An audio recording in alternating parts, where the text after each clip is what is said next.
കേരളത്തിൽ ഒരു വർഷം 1000-ൽ കൂടുതൽ ആളുകളാണ് ഫാളിംഗ് ഫ്രം ഹൈറ്റ് സിറ്റുവേഷനിൽ മരിക്കുന്നത്. ഉമ തോമസിന്റെ കാര്യം നോക്കിയില്ലേ, വിലയിരുത്തില്ല. ആ സ്റ്റേജ് കണ്ടു, വീഴ്ച കണ്ടു, ആ വീഴുന്നൊക്കെ കണ്ടല്ലോ. ഒരാൾക്കൊരു അപകടം ഉണ്ടായിക്കഴിഞ്ഞാൽ ആ പ്രത്യേക സാഹചര്യത്തിൽ അവരോട് ചെയ്യാവുന്ന ഏറ്റവും മോശപ്പെട്ട കാര്യമാണ് അവരെ പെട്ടെന്ന് വളച്ചുകൂട്ടി എടുത്ത് കൊണ്ടുപോകുക എന്നുള്ളത്. കുറേ റോഡ് അപകടങ്ങൾ അടുപ്പിച്ചടിപ്പിച്ചുണ്ട്, ശ്രദ്ധിച്ചല്ലോ. റോഡ് അപകടങ്ങളിൽ 90% ഡ്രൈവറുടെ അശ്രദ്ധ മൂലമാണ് ഉണ്ടാകുന്നത്. അപ്പോൾ ഡ്രൈവിംഗ് പരിശീലനമാണ് നമ്മളുടെ ഏറ്റവും അടിസ്ഥാനപരമായ കാര്യം. ഇവിടെ മദ്യപിച്ച് വണ്ടി ഓടിച്ചാൽ പോലും അതിനൊരു കോൺസിക്വൻസ് ലോങ് ടൈം ആയിട്ട് കാണുന്നില്ല. നമസ്കാരം. ജെയിൻ യൂണിവേഴ്സിറ്റി സന്ദർശിക്കാൻ എത്തിയതാണ് ഞാൻ. അവിടെ വെച്ച് ഒരു വിശിഷ്ടാതിഥിയെ കാണുന്നു. മലയാളികളുടെ പ്രിയപ്പെട്ട ദുരന്തേട്ടൻ മുരളി തുമ്മാരകുടി.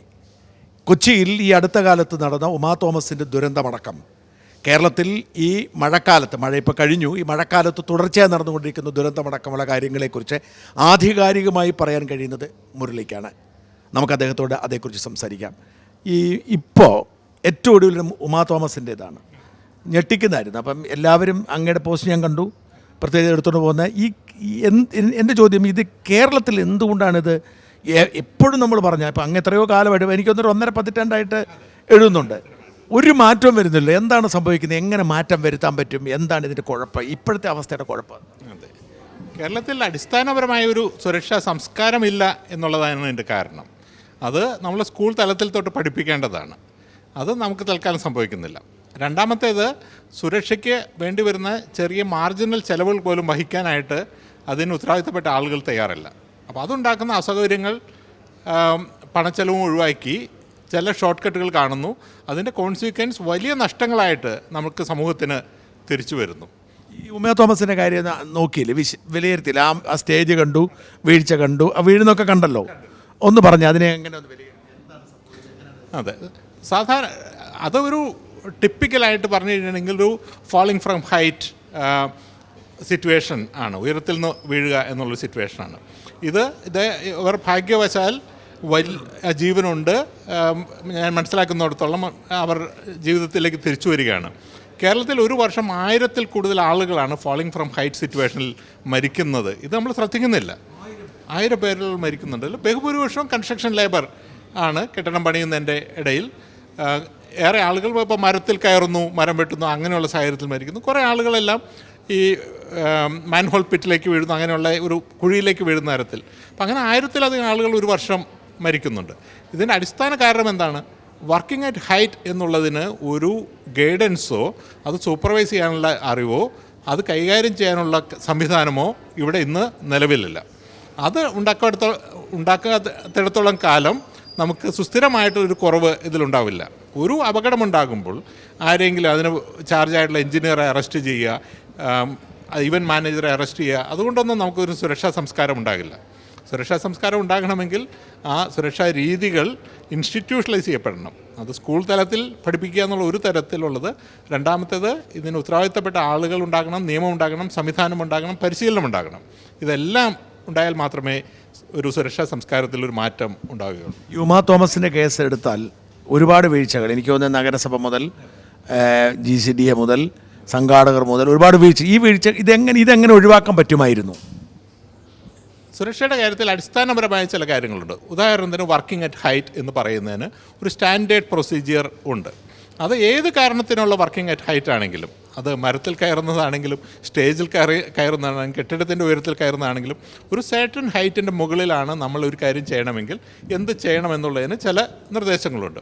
ഇത് വർക്കിംഗ് അറ്റ് ഹൈറ്റിന് മാത്രമല്ല. ഇപ്പോൾ ഒരു കൺഫൈൻഡ് സ്പേസ്, ഒരു മാൻഹോളിൽ ആളുകൾ ജോലിയെടുക്കുന്നു, അല്ലെങ്കിൽ ടാങ്കിൽ ആളുകൾ ജോലിയെടുക്കുന്നു, അതെല്ലാം എല്ലാ വർഷവും സംഭവിക്കുന്നതല്ലേ ഇതുപോലുള്ള അപകടങ്ങൾ. അപ്പോൾ ഇതുപോലുള്ള ടിപ്പിക്കലായിട്ടുള്ള സിറ്റുവേഷന് വേണ്ടത്ര കൃത്യമായിട്ടുള്ള ഗൈഡൻസ് ഉണ്ടാക്കുക എന്നുള്ളതാണ് ഒന്നാമത്തെ കാര്യം.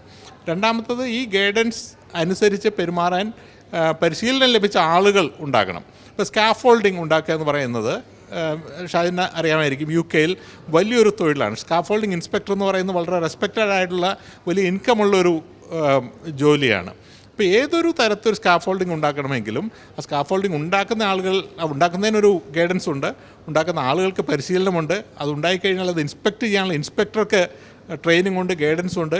ഈ സ്കാഫോൾഡിങ് ഇൻസ്പെക്ടർ അത് ഇൻസ്പെക്ട് ചെയ്തതിന് ശേഷം മാത്രമേ അവിടെ ഉപയോഗിക്കാൻ സാധിക്കുള്ളൂ. ഇവിടെ ഇതൊന്നുമില്ല.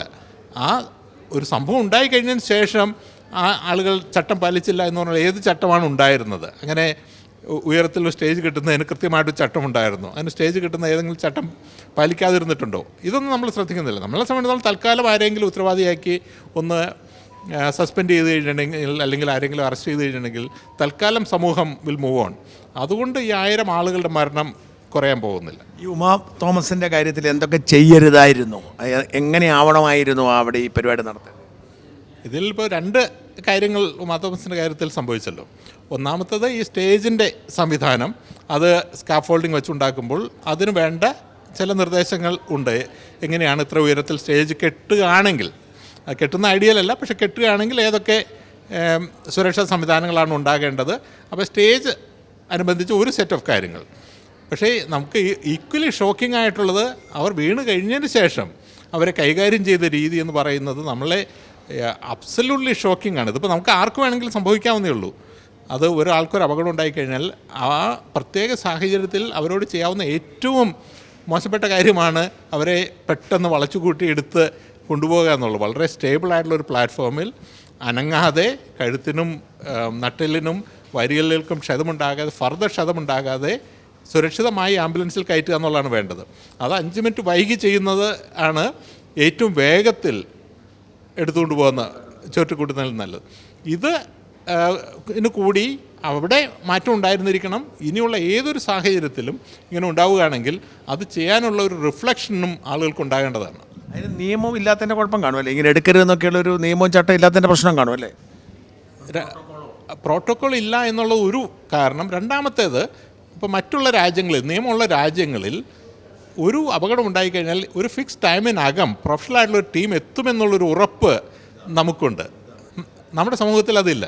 അങ്ങനെ ഒരാൾ കടന്നു കഴിഞ്ഞിട്ടുണ്ടെങ്കിൽ, ഇപ്പോൾ ശ്രീമതി ഉമാ തോമസിൻ്റെ കാര്യത്തിൽ ഒരു പക്ഷേ 10-15 മിനിറ്റിനകം ആളുകൾ എത്തി എന്ന് വരാം. പക്ഷേ ഒരു കൺസ്ട്രക്ഷൻ ലേബറുടെ കാര്യത്തിൽ ചിലപ്പോൾ 1-2 മണിക്കൂർ കഴിഞ്ഞാലും ആരും എത്തുകയില്ല. അപ്പോൾ ഒരു ബാലൻസ് ഓഫ് റിസ്ക്കാണ്. ഒന്നുകിൽ അവിടെ കിടന്ന് ചോര വാർന്ന് മരിക്കുന്നു, അല്ലെങ്കിൽ എടുത്തു കൂട്ടി കൊണ്ടുപോയി പിൽക്കാലത്ത് പാരലൈസ്ഡ് ആയിട്ട് കിടക്കുന്നു. ഇങ്ങനെ ഒരു റിസ്കിൻ്റെ ഇടയിൽ ഏത് സംഭവിക്കണം എന്നുള്ളൊരു ചിന്തയാണ് ആളുകൾക്കുള്ളത്. നമുക്ക് വേണ്ടത് രണ്ടും കൺകറൻ്റ് ആയിട്ടാണ്. ഒന്ന്, ഒരു അപകടമുണ്ടായാൽ അത് കൃത്യമായി നമ്മളെ റെസ്പോണ്ട് ചെയ്യുമെന്ന് നമുക്ക് ഉറപ്പുള്ളൊരു സിസ്റ്റം, റോബസ്റ്റ് ആയിട്ടുള്ളൊരു സിസ്റ്റം. ഒരു സിറ്റിയുടെ പരിധിയിലാണെങ്കിൽ 10 മിനിറ്റിനകം ആളെത്തുമെന്നും, ഒരു ഗ്രാമത്തിലാണെങ്കിൽ 15 മിനിറ്റിനകം നമ്മുടെ ആംബുലൻസ് സർവീസ് അല്ലെങ്കിൽ ഹെലികോപ്റ്റർ സർവീസ് എത്തുമെന്നുള്ള ഉറപ്പ് നമുക്കുണ്ടെങ്കിൽ നമുക്ക് ആളുകളോട് പറയാം, ഇങ്ങനെ എടുത്തുകൊണ്ട് പോകരുത്, within 15 minute a professional crew will come എന്ന് പറയാം. ഇവിടെ അങ്ങനെ ഇല്ലാത്തടത്തോളം കാലം നമുക്ക് ആളുകൾ ഇടപെടരുതെന്ന് നിർബന്ധിച്ച് പറയാനും സാധിക്കില്ല. അപ്പോൾ ആ ചെയ്ത ആളുകൾ നമ്മൾ കുറ്റം പറയുകയല്ല, പക്ഷേ ആ സംവിധാനത്തിൻ്റെ ആവശ്യകത ഇപ്പോൾ ഉണ്ട്, അതിപ്പോൾ നിലവിലില്ല. ഇപ്പോൾ കുറേ റോഡ് അപകടങ്ങൾ അടുപ്പിച്ചടുപ്പിച്ചുണ്ട്, ശ്രദ്ധിച്ചല്ലോ. അതെന്തായിരിക്കും, എങ്ങനെയായിരിക്കും അത്? റോഡ് അപകടങ്ങളുടെ കേരളത്തിൽ ഒരു വർഷത്തിൽ 40,000-ത്തിലധികം റോഡ് അപകടങ്ങളാണ് ഉണ്ടാകുന്നത്. ശരാശരി 4,000 ആളുകൾ അതിൽ മരിക്കുന്നു. ഇന്നലെ ഒരു സ്റ്റാറ്റിസ്റ്റിക്സ് കണ്ടു, ഈ വർഷം അതിൽ 300 പേർ കുറവാണ് മരിച്ചത്. വളരെ നല്ല കാര്യം. റോഡ് അപകടങ്ങളിൽ 90% ഡ്രൈവറുടെ അശ്രദ്ധ മൂലമാണ് ഉണ്ടാകുന്നത്. അപ്പോൾ ഡ്രൈവിംഗ് പരിശീലനമാണ് നമ്മളുടെ ഏറ്റവും അടിസ്ഥാനപരമായ കാര്യം. ഇപ്പോൾ ഈ CCTV വ്യാപകമായതോടെ നിങ്ങളുടെ എല്ലാം ഫേസ്ബുക്ക് പേജിൽ നിങ്ങൾ കാണുന്നുണ്ടാവും. ഓരോ ദിവസവും നമ്മൾ കാണുന്നു എത്രമാത്രം അശ്രദ്ധമായിട്ടാണ് ആളുകൾ ഡ്രൈവ് ചെയ്യുന്നത്. നമ്മൾ റോഡിൽ ഇറങ്ങി കഴിഞ്ഞാൽ അറിയാം, ഓരോ ദിവസവും 100 കണക്കിന് ആളുകൾ, 100 കണക്കിനല്ല 10,000 ആളുകളാണ് യാതൊരു റോഡ് സെൻസും ഇല്ലാതെ ഡ്രൈവ് ചെയ്യുന്നത്. അതിൽ 100 മാത്രമേ വലിയ അപകടങ്ങളിൽ കലാശിക്കുന്നു എന്നുള്ളൊരു ഭാഗ്യമാണ്. നമ്മൾ അപകടങ്ങൾ ഉണ്ടാക്കുമ്പോൾ ആ അപകടം പറ്റിയ ഡ്രൈവറെ ശിക്ഷിക്കുക എന്നുള്ളതല്ല അതിൻ്റെ അടിസ്ഥാനപരമായിട്ടുള്ള സൊല്യൂഷൻ. ഇതിൻ്റെ സൊല്യൂഷൻ അപകടകരമായ ഡ്രൈവിംഗ് ശീലങ്ങൾ ഒഴിവാക്കുക എന്നുള്ളതാണ്. ആ അൺസേഫ് ബിഹേവിയർ ഒഴിവാക്കണമെങ്കിൽ അതിന് ഒന്ന്, എന്താണ് സേഫ് ബിഹേവിയർ എന്നുള്ള കൃത്യമായിട്ടുള്ള പരിശീലനം വേണം. നമ്മളുടെ നാട്ടിലെ ഡ്രൈവർമാരെ ഒരു പ്രൊഫഷണലായിട്ടുള്ള ഒരു ഇവാലുവേഷൻ നടത്തി കഴിഞ്ഞാൽ 90% ആളുകളുടെയും ഡ്രൈവിംഗ് ലൈസൻസ് അപ്പോൾ ക്യാൻസൽ ചെയ്യും എന്നാണ് ഞാൻ വിശ്വസിക്കുന്നത്. അപ്പോൾ അങ്ങനെയുള്ള ശരിയായ ഡ്രൈവിംഗ് പഠിപ്പിക്കുക എന്നുള്ളതാണ് ഒന്നാമത്തെ കാര്യം. രണ്ടാമത്തേത്, അപകടകരമായി ഡ്രൈവ് ചെയ്താൽ അതിന് കോൺസിക്വൻസ് ഉണ്ടാവുക എന്നുള്ളതാണ്. ഇവിടെ മദ്യപിച്ച് വണ്ടി ഓടിച്ചാൽ പോലും അതിനൊരു കോൺസിക്വൻസ് ലോങ് ടൈം ആയിട്ട് കാണുന്നില്ല. ഒരു അപകടം നടന്ന് ഒരാൾ മരിച്ച കേസിലെ ഡ്രൈവർക്ക് പോലും പിറ്റേ ദിവസം വണ്ടി ഓടിക്കുന്നതിന് പ്രത്യേകിച്ച് നിയമപരമായിട്ടുള്ള തടസ്സങ്ങളൊന്നും കാണുന്നില്ല. അപ്പോൾ ഇപ്പോൾ യൂറോപ്പിലെ പല രാജ്യങ്ങളിലും നമ്മൾ മദ്യപിച്ച് വണ്ടി ഓടിച്ചാൽ 7 ദിവസം അല്ലെങ്കിൽ 9 ദിവസം മാൻഡേറ്ററി ജയിൽ ആണ്. അത് കഴിഞ്ഞിട്ടാണ് മറ്റുള്ള എല്ലാം വരുന്നത്. ഒരു സെറ്റ് ഓഫ് ഡ്രൈവിംഗ് ഇങ്ങനെ ഒരു സെറ്റ് ഓഫ് പോയിൻറ്റ്സ് ഉണ്ട്. UK അറിയാതിരിക്കാം, നമുക്ക് 8-10 പോയിൻ്റ് ഉണ്ട്. അതെ, ഒരു റെഡ് ലൈൻ ജമ്പ് ചെയ്ത് കഴിഞ്ഞാൽ 3 പോയിൻ്റ് പോകുന്നു. സ്പീഡ് ബ്രേക്ക് ചെയ്ത് കഴിഞ്ഞിട്ടുണ്ടെങ്കിൽ മദ്യപിച്ചാണ് ഒറ്റത്തവണ പോകുന്നത്. അതോടെ നമ്മുടെ ഡ്രൈവിംഗ് ലൈസൻസ് ഇല്ലാതാവുകയാണ്. സ്വിറ്റ്സർലാൻഡിൽ ഫൈൻ എന്ന് പറയുന്നത് നമ്മുടെ ഇൻകത്തിന് കാലിബ്രേറ്റഡ് ആണ്.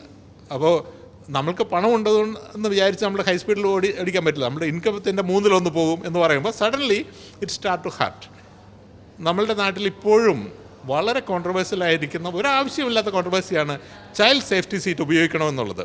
1960കളിൽ കണ്ടുപിടിച്ച കാര്യമാണ്. ആയിരക്കണക്കിന് കുട്ടികളുടെ ജീവൻ രക്ഷപ്പെടുത്തിയ ഇൻസ്ട്രുമെൻ്റാണ്. ഒരു കാർ മേടിക്കാനായിട്ട് ശരാശരി 10 ലക്ഷം രൂപ ആളുകൾ ഉപയോഗിക്കുന്നുണ്ട്, മിനിമം 5 ലക്ഷം രൂപ ആളുകൾ ചിലവാക്കുന്നുണ്ട്. ഒരു ചൈൽഡ് സേഫ്റ്റി സീറ്റിന് 5000 രൂപയുടെ വിലയുള്ളൂ. നമ്മുടെ കുട്ടിയുടെ ജീവൻ അത്ര വിലയുള്ളൂ. എന്നിട്ട് പോലും ഇന്നും അത് നിർബന്ധമല്ല, അത് ഉപയോഗിക്കപ്പെടുന്നില്ല എന്ന് കാണുന്നത് എത്രമാത്രം പഴഞ്ചനാണ് നമ്മളുടെ ചിന്താഗതി, സുരക്ഷയെ സംബന്ധിച്ചിടത്തോളം എത്രമാത്രം ലെത്താർജിക്കാണ് നമ്മളെന്നാണ് കാണിക്കുന്നത്. ഇത് വളരെ ട്രാജിക്കാണ്. ഈ റോഡ് അപകടം ഉൾപ്പെടെ കേരളത്തിൽ ഒരു വർഷം 10,000 ആളുകളാണ് അപകടത്തിൽ മരിക്കുന്നത്. നമ്മൾ ശ്രദ്ധിക്കുന്നില്ല. റോഡ് അപകടം 4,000 ആളുകൾ, മുങ്ങി മരിക്കുന്നത് 1,500 ആളുകൾ, ഉയരങ്ങളിൽ നിന്ന് വീണ് മരിക്കുന്നത് 1000-ഓളം ആളുകൾ, റെയിൽവേയിൽ നിന്ന് ട്രെയിനിൽ കയറുമ്പോൾ ഇറങ്ങുമ്പോൾ ലെവൽ ക്രോസിങ്ങിൽ പാളത്തിലൂടെ നടക്കുമ്പോൾ ഇതെല്ലാം കൂടി 500-ലധികം ആളുകൾ മരിക്കുന്നു. ഇങ്ങനെ ഇലക്ട്രിക് ഷോക്കായിട്ട് 200-ഓളം ആളുകൾ മരിക്കുന്നു. ഇലക്ട്രിസിറ്റി ബോർഡിൽ തന്നെ 2 ഡസനിൽ ആളുകൾ ഒരു വർഷം മരിക്കുന്നു. ഇങ്ങനെ നമ്മൾ എവിടെ നോക്കിക്കഴിഞ്ഞിട്ടുണ്ടെങ്കിലും സുരക്ഷ കൊണ്ട്, സുരക്ഷിതമല്ലാത്ത കാര്യം കൊണ്ട് 10,000-ഓളം ആളുകൾ ഒരു വർഷം മരിക്കുന്നു. കേരളത്തിലെ മൊത്തം കൊലപാതകം എടുത്തു കഴിഞ്ഞിട്ടുണ്ടെങ്കിൽ ഒരു വർഷം 300-350 ഇടയ്ക്കാണ്. അപ്പോൾ അതിൻ്റെ 30 ഇരട്ടിയാണ് ഈ ലോ ആൻഡ് ഓർഡർ കൊണ്ടുണ്ടാകുന്ന പ്രശ്നത്തിന് 30 ഇരട്ടിയാണ് നമ്മുടെ പൊതുജീവിതത്തിൽ സുരക്ഷയില്ലാത്തത് കൊണ്ടുണ്ടാകുന്നത്. പക്ഷേ ലോ ആൻഡ് ഓർഡർ കൊടുക്കുന്നതിൻ്റെ 1% പോലും ശ്രദ്ധ നമ്മൾ ഈ വിഷയത്തിൽ കൊടുക്കുന്നില്ല. ഈ സുരക്ഷ കൈകാര്യം ചെയ്യാൻ നമുക്കൊരു വകുപ്പ് പോലുമില്ല. ഈ മുങ്ങുമരണം ആരാണ് കൈകാര്യം ചെയ്യുന്നത്? ഉയരങ്ങളിൽ നിന്ന് വീണ് മരിക്കുന്ന ആരാണ് കൈകാര്യം ചെയ്യുന്നത്? റെയിൽവേയിൽ നിന്ന് വീണ് മരിക്കുന്ന ആരാണ് കൈകാര്യം ചെയ്യുന്നത്?